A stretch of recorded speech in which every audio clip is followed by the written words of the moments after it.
Hello everyone, मैं हूं advocate Rahul Mishra और आज की वीडियो में मैं आपको जो फैक्ट बताने जा रहा हूं उसका ध्यान रखिए। अगर आपके ऊपर 376 के एलिगेशन लगे हुए 376 में आपकी एफआईआर रजिस्टर करी गई है तो ये ध्यान रखना, इसकी जानकारी रखना बहुत ज़रूरी है। अदरवाइज आपके लेने के देने पड़ सकते हैं और आपकी जेल का पीरियड जो हो सकता है वो लंबा हो सकता है। डिटेल में बात करूं लेकिन उससे पहले मेरी आपसे रिक्वेस्ट है कि अगर आप लोग चैनल पर नए हैं या पहली बार आ रहे हैं या अभी तक आप लोगों ने इसे सब्सक्राइब नहीं किया तो प्लीज़ सब्सक्राइब करिएगा। साथ ही साथ एक हम्बल रिक्वेस्ट और है, अगर आप मुझसे पर्सनली मिलना चाहते हैं लखनऊ, दिल्ली, इलाहाबाद में, तो आप अपनी अपॉइंटमेंट शेड्यूल कराकर डायरेक्टली मुझसे मिल सकते हैं। नंबर आपको डिस्क्रिप्शन में मिल जाने वाला है, ठीक है।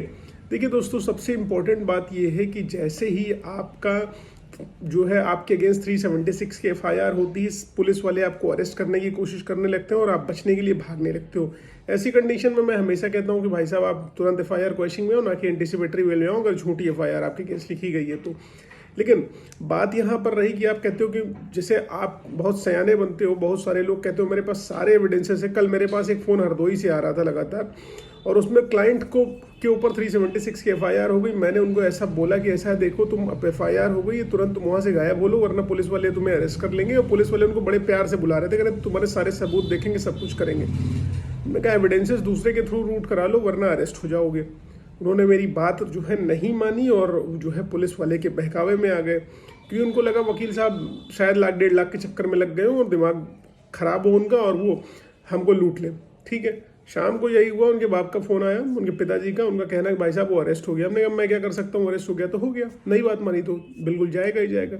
इसी तरीके की कंडीशन ये है कि पुलिस वाले जैसे ही 376 की बात जो है तुरंत करते हैं। 376 की एफआईआर जैसे आपके अगेंस्ट होगी, पुलिस वाले पहले तो आपको बहुत ज़्यादा प्यार से बातचीत करेंगे, आपसे लेन देन करने की कोशिश करेंगे और आप पैसा दोगे भी। मैं भी जानता हूँ आप पैसा दोगे भी, अपने लॉयर की बात नहीं मानोगे, आप उन लोगों को पैसा दोगे भी और उसके बावजूद भी आपके विरुद्ध जो है चार्जशीट लग जाएगी। आपके किसी एविडेंस को कंसिडर नहीं किया जाएगा। आप अपने एविडेंस उनको सब कुछ भेजे रहोगे, सब कुछ जाके इन पर्सन दिए रहोगे, लेकिन पुलिस वाले आपके किसी भी सबूत को जो है केस डायरी का पार्ट नहीं बनाएंगे, ठीक है। अब उनसे पूछो कि भाई साहब मैंने इतने सारे एविडेंसेस आपको दे रखे थे, आपने इसको केस डायरी का पार्ट क्यों नहीं बनाया? तो उनका कहना जानते क्या होता है कि भाई साहब अगर हम आपके एविडेंसेस को केस डायरी का पार्ट बना लेते तो हमें एफआईआर लगानी पड़ती। ये स्टेटमेंट सिर्फ दरोगा का नहीं होता आईओ का, ये स्टेटमेंट एसपी का भी होता है। वो भी यही कहता है कि अगर आपके हम एविडेंसेस को केस डायरी का पार्ट बनवा देते तो आपके मैटर में एफआईआर लग जाती, ना कि केस चलता। तो भाई साहब अगर एफआईआर लग सकती थी, हमारे पास एविडेंसेस प्रॉपर थे, तो आप उन एविडेंसेस को कंसिडर क्यों नहीं कर रहे हैं? आखिरकार हमारे पास जो सबूत है, जो हमारे एविडेंसेस हैं, उनको कंसिडरेशन में ले लेने से आपका क्या नुकसान है? तो 376 का मैटर बढ़ाने के पीछे, दोनों पार्टीज का खर्चा कराने के पीछे रीजन है केवल और केवल ये फ्रॉड, फिक्सिशियस, मलेशियस इंटेंशन रखने वाले corrupt officer. I am not talking about the whole police system. हमारे वकालत में भी बहुत सारे लोग करप्ट हैं और पुलिस में तो फिर कहने ही नहीं, क्योंकि उनके पास अथॉरिटी है, उनके पास वो लेवल पर पावर है। लेकिन हम वकीलों के पास भी एक्सट्रीम पावर्स हैं जो हमको कॉन्स्टिट्यूशन ने दे रखी है, जो हमें बीसीआई ने दे रखी है, जिसका इस्तेमाल करते हुए हम इनकी ईंट से ईंट बजा देते हैं। This is the only reason they are having hatred in their mind against us. अब देखो बात यह है कि अब क्या करना है कि आपको मैंने बता तो दिया पुलिस इस तरीके का कृत्य कर रही है। अब करना क्या है, जो भी आपके एविडेंसेस हैं उनको बाय पोस्ट एसपी के थ्रू रूट कराइए।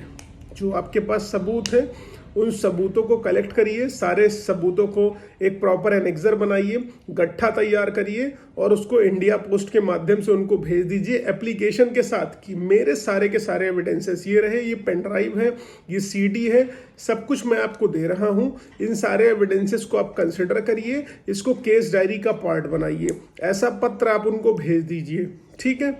और उसके बाद आप उस पत्र को सीधा सीधा करिए, जो है भेज दीजिए और उसकी रिसीविंग रख लीजिए।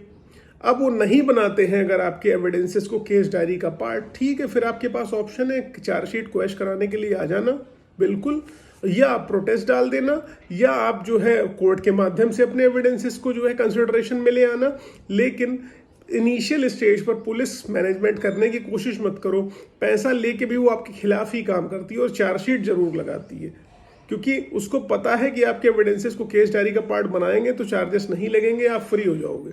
लेकिन मुझे आज तक ये समझ में नहीं आया what is the logic behind this, वो ऐसा क्यों करते हैं, किसी निर्दोष बेगुनाह गरीब निरीह व्यक्ति की लाइफ को स्पॉइल करते हैं। उम्मीद है जानकारी आपको पसंद आई है, समझ में आई है। अगर इससे कुछ आपको हेल्प मिली है तो प्लीज़ वीडियो को लाइक शेयर सब्सक्राइब करना। साथ ही साथ अगर फेसबुक इंस्टाग्राम ट्विटर पर नहीं फॉलो किया तो वहाँ फॉलो करना, लिंक आपको डिस्क्रिप्शन में मिलने वाला। Thank you so much. जय हिंद।